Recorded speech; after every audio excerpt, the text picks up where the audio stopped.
Hey guys, welcome back to my channel. I have been wanting to get on here for a little while now, but it just hasn't been possible. But I finally got some time now, so I just wanted to come on here quickly and give you a quick update of where I sort of am at after my previous videos. I did put a post up of where I was at with the Joshua dates and everything, that passing, and how you know, how I felt at the time. And I think a lot of us who had, believed these dates, that they could really, that the rapture could really happen on those dates. You know, a lot of us felt very confused afterwards because there was so much pointing to those dates. And yes, I know that there have been the updates with the calendars and how they could have been off. And I remember someone left a comment very early on one of my earlier videos about being careful with the dates because of the changes of calendars and all that sort of thing. And that all makes sense to me. That's fine. But the only reason I even was drawn to even believing in that it could happen on those dates was because of everything that God had already started to show me, like at the beginning of the year, when I said that, I just had that urgent feeling in my spirit. And before I even heard of Joshua or his dates, prophecy, and whatever you want to call it, I was already being led to read Revelation, dive into eschatology. And like I mentioned in my video about sitting down and just God putting in my spirit, like, don't worry about your house this year, bigger things are coming. And that hasn't gone away. I still have that strong, urgent feeling to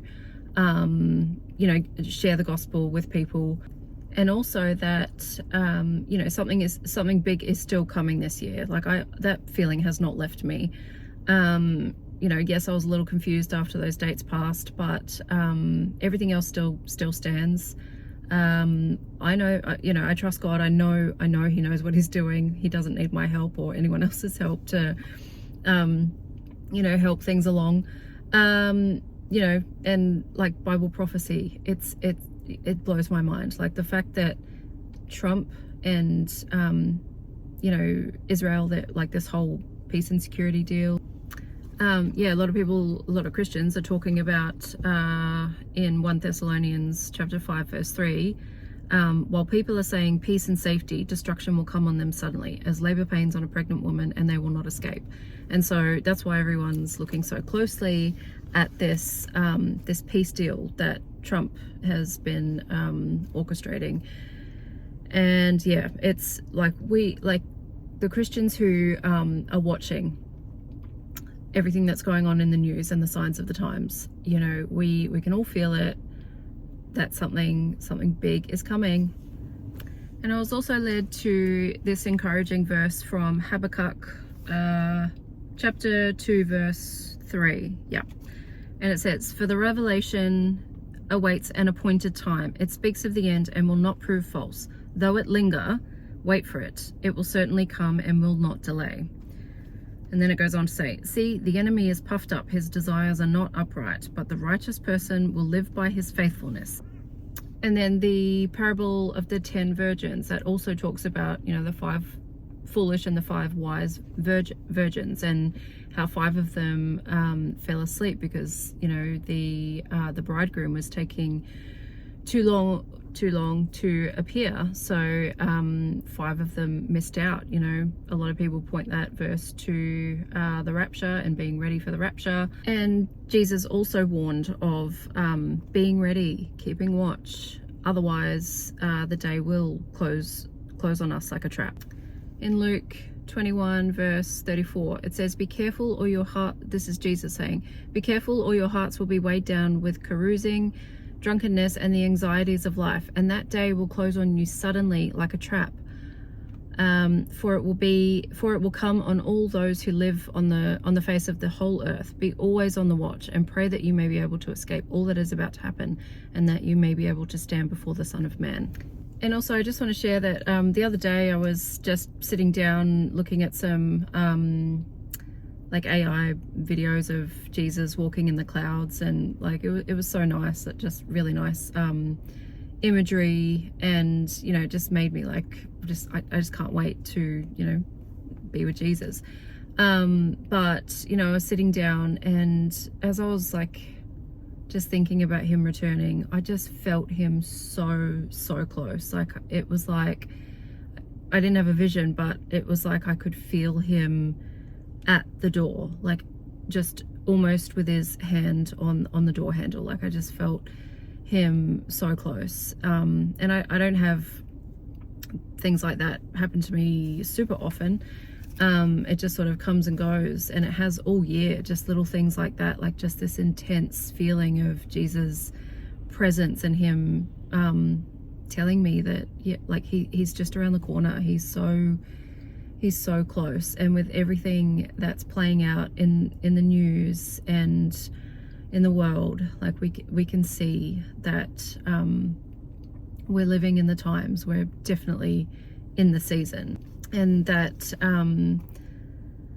where Jesus said in Revelation chapter 3 verse 20, you know, I stand at the door and knock. And that's exactly how I feel. Just he's at the door and he's knocking, and he wants everyone to open the door. And you know, it really feels like he's warning all of us to just to keep watch and continue to look at what's going on. I also want to mention my husband. He had some really intense dreams the other night, and then he woke up from one of the dreams, which kind of seemed like an end times dream, and I won't go into all the details, but he woke up to a loud knocking. And it's funny because this lady that I follow on YouTube, she also had mentioned earlier in the year waking up in such a similar way, like waking up to a loud knocking. It's not like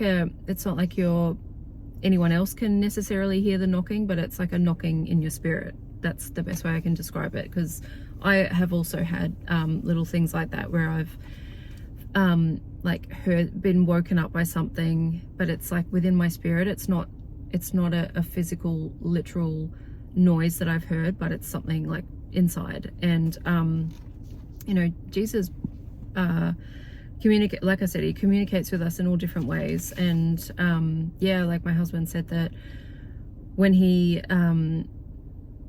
heard this like loud knocking, it was like he immediately thought Jesus is at the door. That's what he thought. And yeah, like even non-believers can feel like something stirring, something big is about to happen in the world. And you know, the Bible has those answers for you. Yeah, look, I'm gonna wrap this video up here because I have to go, but yeah, there's lots more I want to talk about, and so I'm going to put up some more videos next week when I've got a little bit more time. But yeah, just a quick one today, and hope everyone's doing well, and I hope everyone who is keeping watch, you know, isn't losing faith or losing heart, because honestly, Jesus is right around the corner. He's so close to you, and to the people who don't believe in him, all I can say is, you know, Jesus is at the door for you too. He's knocking, and he wants you to he wants as many people to turn to him and repent. You know, all we need to do is admit that, yep, I'm a sinner like everyone else. We're all born into a sinful world. We all have sin within us, and sin separates us from God, and all you need to do is turn to God and say, you know, I repent and please forgive me, and you know, I want you to put your spirit in me and live within me, and work on me, transform me. You know, it's as simple as that. It really is. You don't have to say some fancy prayer or anything. Yeah, Jesus died on the cross for you and for me, and he rose after 3 days. He defeated death, he defeated Satan And he is the good news. He is the answer to everything. He is the answer. So please seek him today, and he will answer you. Yeah, anyway, I better leave it there, and I will be back next week. Okay, bye.